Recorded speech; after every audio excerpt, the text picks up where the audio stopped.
Hello everyone and welcome back to Hugs and Kisses, the mental health podcast. My name is Sala Mata and I am your host. Today we have a very special guest. Lakisha Mason is here with us today. Lakisha is the director of the Office of Off-Campus and Commuter Student Services. Welcome. Thank you. How are you feeling? I'm good. How are you? Thank you for having me. I'm very happy to be here and be a part of this. Thank you. Can you tell us a little bit about what the office does and what your role is? Sure. So the Office of Off-Campus and Commuter Student Services, we work on programs and tools for our off-campus and commuter students, even for our on-campus students as well, because you never know when an on-campus student wants to move off-campus. So we put those events together, workshops, seminars for the students, and really just try to reach them within the community and bring them on campus and connect them with community advisors and things of that nature too. Awesome. I think this is a really great resource, and hopefully if you're hearing about it for the first time, it's something you can use in your college experience at some point. To get started, I would like to ask you, what does mental health mean to you? Absolutely. So mental health is a state of well-being in which an individual can cope with the normal stresses of life, work productively, and contribute to their community. It encompasses emotional, psychological, and social aspects of life, reflecting how one thinks, feels, and behaves. I really agree with that definition, and I think it's a solid one. The next question is, what do you personally find best to do when you feel that your mental health is not at its best? Sure. Well, when someone feels, or even myself, that their mental health is not at its best, there are various strategies that can employ to, support themselves, even if you're a student. Some find it helpful to engage in self-care activities, such as mindfulness, meditation, exercise, spending time outdoors, journaling, or engaging in hobbies, that bring you joy and relaxation. Seeking professional support from a therapist or counselor can also be beneficial in really developing and coping skills, right, and addressing an underlying issue that, contributes to your distress. I really like the fact that you said people should do things that they enjoy, but also if they feel the need to get that professional help and support to help them develop coping mechanisms that you might not be able to come up with on your own. Absolutely. I've had a therapist before and it was very helpful.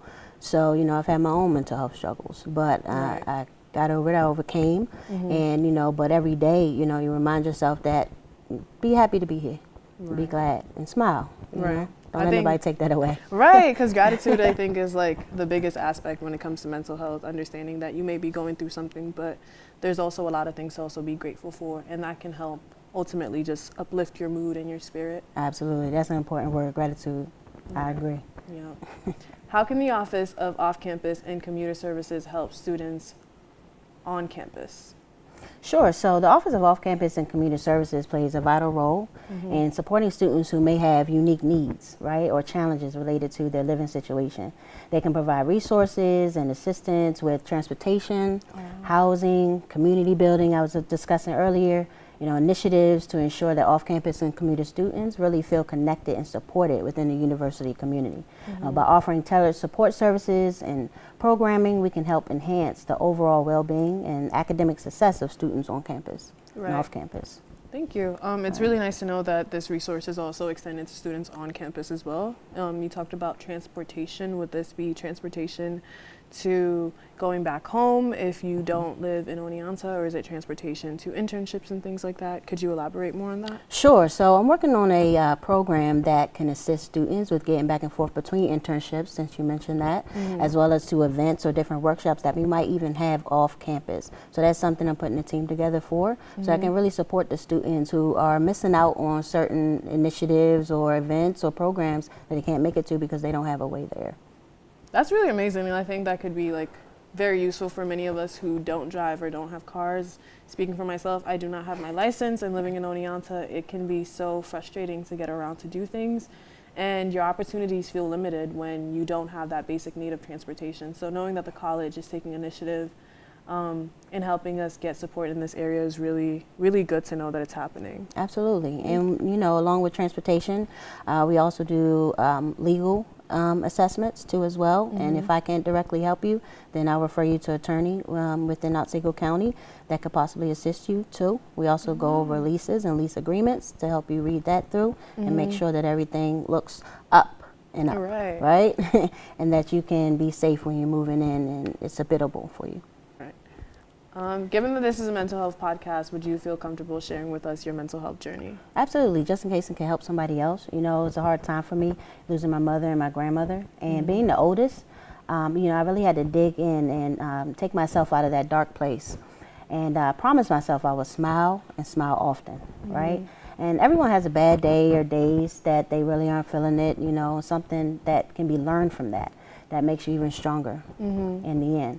You know, mental health can be influenced by factors such as genetics, environment, upbringing, and life events. You know, some may navigate challenges such as anxiety, depression, trauma, or other mental health conditions, right? And their journey may involve seeking therapy, you know, medication management, self-care practices, and support from friends and family. My advice, don't hold it in. Let somebody know what's going on. I think it's really important that you say that sharing, you know, your mental health journey could hopefully help someone out someday. And that is why it's so important to talk about what you're experiencing, to share with friends what you're going through, so that you can understand that you do have the support, because a lot about mental health is making sure that you have people who support you and know that people care about you, and that there is a background of people who are literally just here to help you out.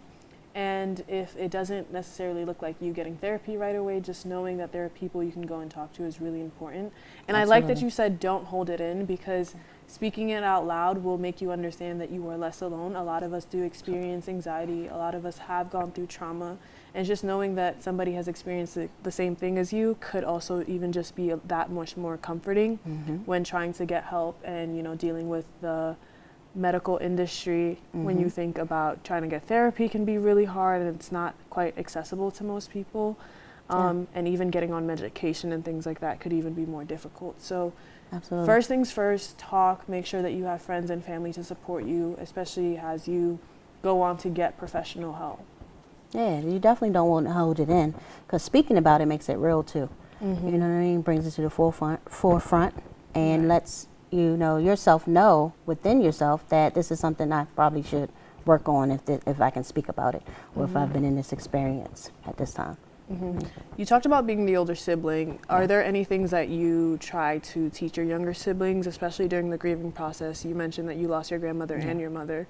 What did that look like for you guys to walk through that journey of healing? Yeah, don't make the mistake I did. Take time for yourself. Okay. Because I was so in the mode of, you know, making funeral arrangements and making sure everything was set and taking care of them and their emotions, that when it was time for me to break down, you know what I mean, it was a breakdown. Right, because I was holding it in that whole time. So that's why I say don't hold it in, talk to somebody about it, and really try to face it. It's amazing. Thank you so much. You're welcome. Thank you so much for tuning in on episode 2 of Hugs and Kisses, the Mental Health Podcast. I am your host, Salamata. Thank you again to our guest, Lakisha, for stopping by the studio today and speaking to us about mental health and the Office of Off-Campus and Student Services. You got it. Thank you. Yay! Great job.